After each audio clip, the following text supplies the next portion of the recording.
द्वापर देखूं कृष्ण की रीति, धर्मनी परखूं नीति अनीति। अर्जुन कहे तिन दया दृढ़ावा, दया दृढ़ाई पुनि घात करावा।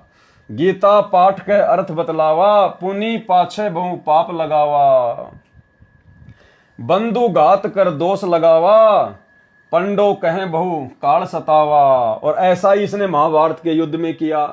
पहले तो अर्जुन को कह दिया कि तू युद्ध कर, तुझे कोई पाप नहीं लगेगा, तेरे दोनों हाथों में लड्डू हैं।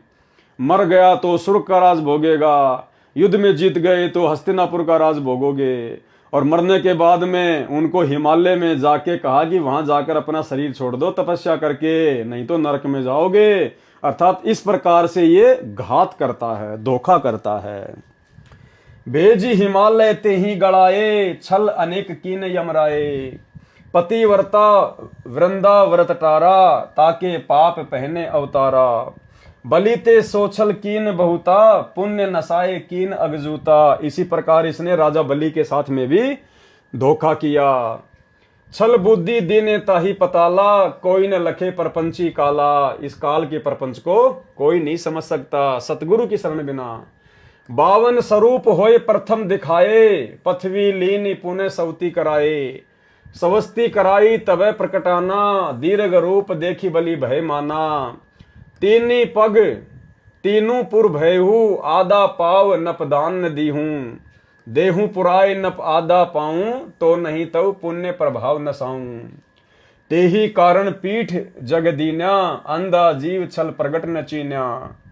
तबले पीठ नपै तेही दीन्या, हरि ले ताही पता ले कीन्या। ये छल जीव देख नहीं चीन्या, कहे मुक्ति हरि हमको कीन्या। और हरिश्चंद्र का सुन लेखा, धर्मदास चित करो विवेका। सौरक के धोखे नरक के जाही, जीव अचेत यम छल चीने नाही। पांडव सम की कृष्ण को प्यारे, सोले नरक में डारे। अब भाई और बहनों देखो, बहुत सारी जो चौपाइयां हैं, जो वाणियां हैं, जो शब्द हैं, क्योंकि भाई परमात्मा तो परमात्मा है। अब परमेश्वर के विचारों को, परमेश्वर के शब्दों को भला आप और हमारे जैसे दो कोटि के जीव ज्यों का त्यों थोड़ा ना समझ सकते हैं। तो दास ने परमात्मा से अर्ज की थी, जब कबीर सागर के सरलार्थ के ऊपर वीडियो बनाना शुरू किया, तो दास ने परमात्मा से अर्ज की, आंखों में आंसू भर के गुरुदेव भगवान से दास ने प्रार्थना की थी कि हे गुरुदेव भगवान, यदि आप उचित समझें परमात्मा, यदि आपकी मेहर हो जाए तो परमात्मा कुछ एक वाणियाँ, कुछ एक चौपाइयाँ परमेश्वर दास को समझ में नहीं आती हैं। परमात्मा यदि आप दया बख्श दें मेरे मालिक, तो परमात्मा आपकी अच्छे से महिमा हो जाएगी। बाकी हमारा कोई मान बढ़ाई का चक्कर नहीं है। आप जी अंतर्यामी हो, जानी जान हो परमात्मा, आपसे कुछ भी छुपा हुआ नहीं है। तो पूज्य गुरुदेव भगवान ने दास से कहा, कहने का मतलब है कि दास को परमात्मा ने अंदर से प्रेरणा की और दास के अंदर परमात्मा ने विचार दिए कि भाई अगर सारी वाणियां अगर तेरे समझ में आने लग गई और यदि तू अच्छी प्रकार से हर वाणियों का खुलासा करने लग गया, तो बेटा बाकी जो तेरे भगत भाई बहन है ना, वो भी तेरी तरह दो कोटि के जीव हैं। ठीक है, तेरे मन में किसी प्रकार का कोई छल कपट नहीं है, कोई मान बढ़ाई की चाहत नहीं है, तू कोई पब्लिसिटी के लिए सब कुछ नहीं करता है, अपने आत्म कल्याण के लिए करता है और मेरी गैर हाजिरी में अपना शिष्य धर्म निभाते हुए सब कुछ कर रहा है। लेकिन बेटा तेरी तरह जो तेरे अन्य जो भगत भाई बहन हैं, सबको तो समान रूप से सदगुरु की पहचान नहीं होती ना, सबको तो नाम लेते ही इतना ज्ञान नहीं होता ना। बेटा वो आत्माएं वो तेरे ऊपर अनजाने में आस्था ना कर बैठे, इसलिए तेरे को केवल मैंने उतनी ही बुद्धि बख्शी है, तेरे को केवल मैंने उतना ही काम चलाऊ ज्ञान दिया है कि मेरे हिसार जेल से बाहर आने तक तू भी भक्ति मार्ग पर रुका रहे और अन्य भगत भाई बहनों के हृदय में भी गुरु भक्ति के प्रति आस्था बनी रहे। तो मैं तेरे को इतनी बुद्धि दूंगा जितनी मैं उचित समझूंगा, जितनी आवश्यक है। भले इन वाणियों का अर्थ तेरे को ठीक ठीक से समझ में नहीं आ रहा, बहुत सारी वाणियों का, लेकिन भले इन वाणियों का अर्थ समझ में ना आए, अगर इन वाणियों को तू पढ़ेगा और भाई बहन तेरा वीडियो देखेंगे या अन्य कोई भगत भाई बहन अपने घर पर इस कबीर सागर के सरलार्थ को पढ़ेगा या वीडियो के माध्यम से देखेगा सुनेगा तो लाभ उतना ही मिलेगा। इन वाणियों का, मेरे कर कमल से लिखित इस पुस्तक को पढ़ने का सुनने का उतना ही लाभ मिलेगा, चाहे ये वाणियां समझ में आओ चाहे ना आओ। इसलिए जैसा आपको प्रेरणा की जाती है आप केवल उसी हिसाब से आगे बढ़ते रहो। तो भाई और बहनों, बहुत सारी जो वाणियां हैं, जो चौपाइयां हैं, दास को भी ठीक प्रकार से उनका ज्ञान नहीं है, इसलिए दास आपको उनका अर्थ नहीं बता पाएगा। क्योंकि मेरा मकसद कोई मान बढ़ाई नहीं है कि मैं आपको झूठ सूच में उनका उल्टा सीधा व्याख्या करके बता दूं। भाई मैं परमात्मा का दोषी हो जाता हूं।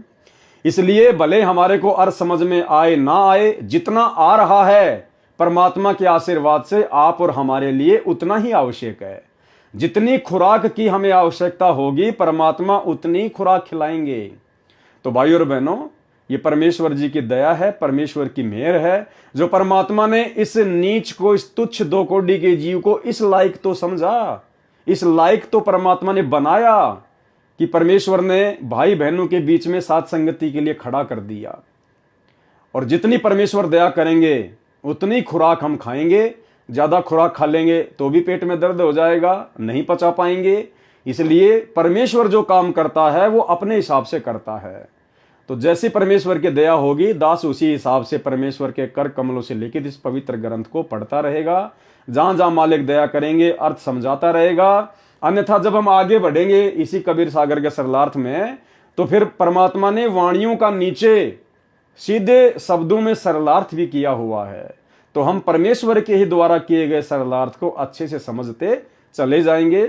और इसके अलावा भाई और बहनों, इस पवित्र कबीर सागर के सरलार्थ में आगे जब हम बढ़ेंगे 3-4 वीडियो के आगे, तो परमेश्वर ने बहुत ही गहरे गहरे रहस्य, बहुत सारी शंकाएं जो हो सकता अभी भी भाई बहनों को सतगुरुदेव भगवान के प्रति मन में हो सकती हैं, उनके परमात्मा होने के विषय में, या उन्होंने शादी क्यों की, उन्होंने बेटा बेटी क्यों पैदा किए, बहुत सारी बातें, इन सभी बातों का खुलासा परमाणु के साथ आगे इसी कबीर सागर के सरलार्थ में वीडियो के माध्यम से होगा।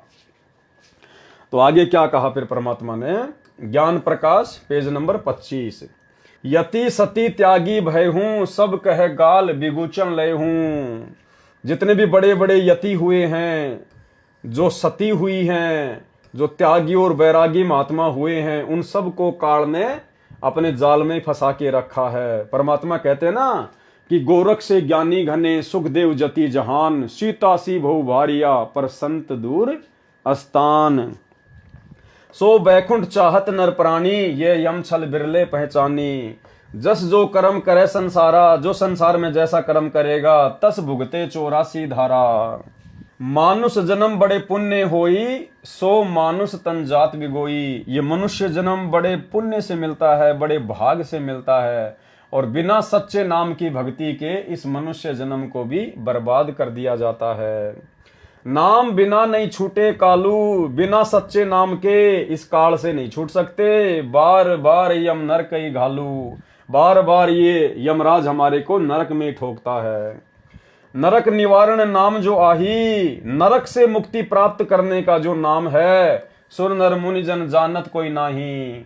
सुर यानी देवता, नर यानी जो बड़े बड़े ऋषि मुनि साधु संत महात्मा हैं, वो भी नहीं जान पाए, नहीं जानते। ताते यम फिर भटकावे, जिस कारण से बार बार वो काल के जाल में भटकते रहते हैं। नाना योनिन में काल सतावे। बिरले सार शब्द पहचाने, कोई बिरले ही होते हैं जो सार शब्द को पहचान पाते हैं। सतगुरु मिले सतनाम समाने, कोई बिरले ही होते हैं जो सार शब्द को पहचान पाते हैं, क्योंकि सार शब्द स्वयं सतगुरु ही होता है। जिस दिन हमें सतगुरु की पहचान हो गई और सतगुरु की भक्ति पे हम दृढ़ हो गए, उस दिन समझो हम लोग जीवित ही मुक्त हैं, जीवित ही मुक्त। ऐसे परमेश्वर ने धर्मदास जी को काल के जाल से छुड़वाने के लिए कई झटके दिए। अब दीक्षा देने का प्रकरण पढ़ें। अब आगे धर्मदास जी को किस प्रकार से परमात्मा दीक्षा देंगे उसका प्रकरण है।